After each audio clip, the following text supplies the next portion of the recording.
بسم اللہ الرحمن الرحیم۔ السلام علیکم۔ امید کرتا ہوں آپ سب لوگ خیر و عافیت سے ہوں گے۔ دوستو، جو واقعہ میں آج آپ کو بتانے لگا ہوں یہ واقعہ بھی لالچ کا ہے۔ کنگ مداس کا واقعہ لالچ اور اس کے ہوش ربا انجام کی سب سے بڑی مثال مانا جاتا ہے۔ یہ ایک ماضی کی کہانی ہے جو ہمیں سکھاتی ہے کہ ہر چمکتی چیز زندگی کی اصل خوشی نہیں ہوتی۔ مداس ایک بہت امیر بادشاہ تھا، لیکن اس کی دولت کی پیاس کبھی ختم نہیں ہوتی تھی۔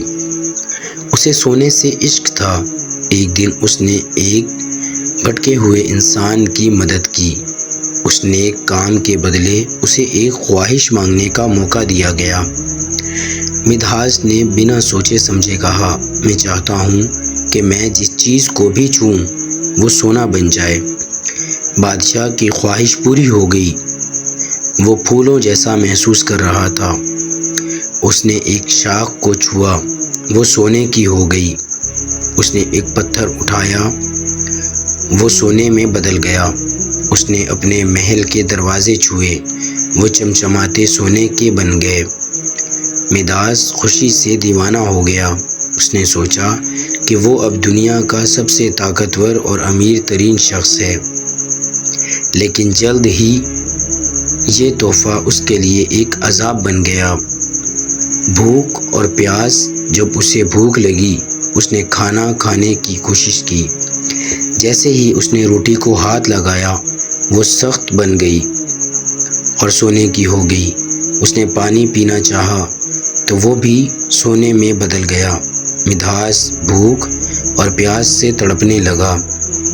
مداس کی چھوٹی بیٹی، جو اسے سب سے زیادہ عزیز تھی، اپنے باپ کو پریشان دیکھ کر بھاگتی ہوئی آئی اور اسے گلے لگا لیا۔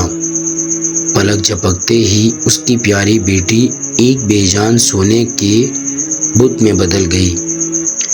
مداس اپنی بے وقوفی پر رونے لگا۔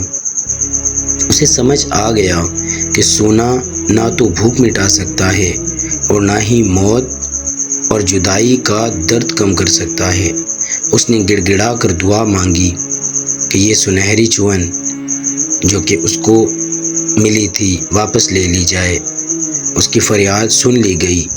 اسے ایک ندی میں نہانے کو کہا گیا، جس کے بعد اس کا یہ اثر ختم ہو گیا۔